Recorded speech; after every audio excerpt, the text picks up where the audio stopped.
خدا کے لیے ڈپریشن مت پھیلائیں. اگر کوئی فرش کی ٹائلز گن کر خوش ہو رہا ہے تو اسے خوش ہونے دیں.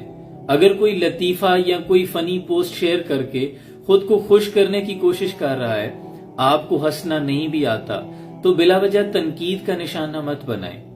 ہر شخص کی زندگی آپ کی طرح نہیں ہوتی. ہو سکتا ہے آپ خوشگوار زندگی گزار رہے ہوں، لیکن وہ اپنی زندگی کی کچھ تلخیوں کو بھلانے کے لیے ہنسی کی اداکاری کر رہا ہو، خود کو خوش کرنے کا کوئی موقع تلاش کر رہا ہو. اگر کوئی آپ کے ساتھ اپنی چھوٹی چھوٹی خوشیاں شیئر کرتا ہے تو اس کی خوشی میں خوش ہو جایا کریں. پتہ نہیں وہ کس اذیت میں مبتلا ہو اور وہ اپنا غم غلط کرنے کے لیے ایسا کر رہا ہو. ہم پہ لازم ہے کہ ہم ایکسٹریم پازیٹیوٹی کا بیہیویئر اپنائیں. گرے ہوئوں کو اٹھانے کا مزاج پیدا کریں. نفرتیں بہت بہہ چکی ہیں، محبتوں کا مزاج پیدا کریں. مجھے علامہ ابن قیم رحمۃ اللہ علیہ کی پازیٹیوٹی کی باتیں ہمیشہ میں بارہا یہ دہراتا رہتا ہوں کہ وہ کہتے ہیں کہ اگر میں کسی پہاڑ کی چوٹی سے کسی کو یہ کہتا سنوں کیا نہ ربکم اللہ، میں تمہارا عظیم رب ہوں، تو میں یہ گمان کروں گا کہ وہ قرآن پڑھ رہا ہے. ایسا نہیں ہے کہ وہ شرک کر رہا ہے کہ میں تمہارا رب ہوں. اور اگر کسی کی داڑھی سے، عام انسان کی نہیں، کسی وائس کی داڑھی سے شراب کے قطرے ٹپکتے دیکھ لوں تو میں یہ حسن ظن رکھوں گا کہ اس نے پی نہیں تھی، کسی نے اس کے چہرے پہ انڈھیل دی تھی. اگر کوئی شخص مسجد کے سامنے سے گزر رہا ہے اور نماز ہو رہی ہے تو آپ یہ کہیں کہ اس نے نہیں پڑھی. ہو سکتا ہے اس نے اگلی مسجد میں پڑھنی ہو یا پچھلی میں پڑھ لی ہو. اگر آپ نے کسی کو سلام کیا ہے اور اس نے جواب نہیں دیا تو اس کو ہرگز یہ نہ سمجھے کہ اس نے آپ کو اگنور کیا. مائٹ بھی پاسبل کہ اس نے سنا ہی نہ ہو. یہ پازیٹیوٹی ہے. اگر کسی ٹیکسی ڈرائیور کے ساتھ کسی پبلک پلیٹ فارم پہ کوئی لڑکی یا کوئی عورت بیٹھی ہے تو ہو سکتا ہے اس کی گھر والی ہو، وہ اپنے فیملی ممبر ہو سکتے ہیں.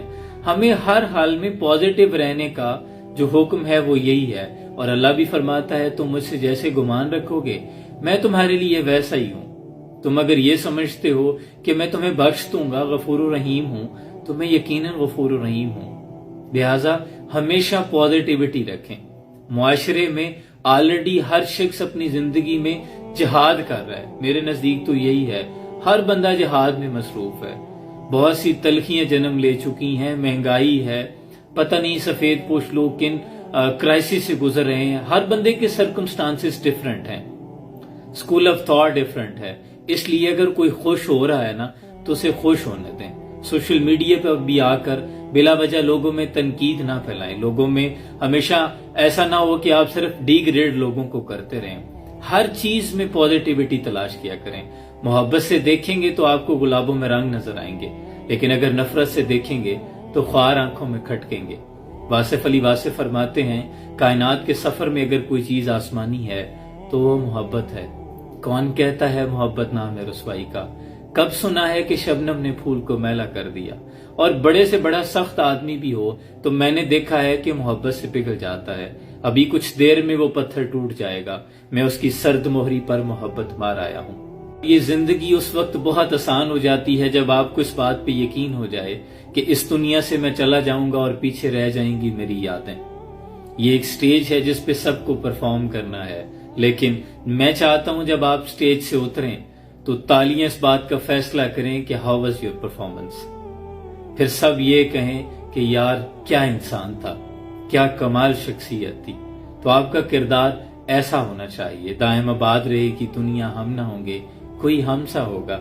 چھپ کر چلو. یہ حیات بہت مختصر سی ہے.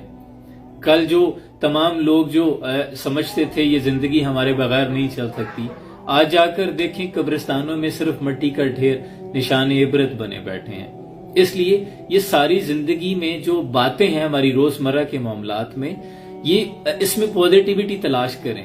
خوش رہنے کا مزاج جو ہے وہ لوگوں میں ڈیولپ ہونا چاہیے. فرسٹریشن تو پہلے بہت زیادہ ہو چکی ہے، تو اپنے اطراف میں، اپنے گرد و نواح میں ایسے لوگوں کا خیال رکھیں. اگر کوئی خوش ہو رہا ہے آپ کی وجہ سے تو اسے خوش ہونے دیں. اللہ آسانیاں حاصل اور تقسیم کرنے کا شرف عطا فرمائے. سلام پہنچے.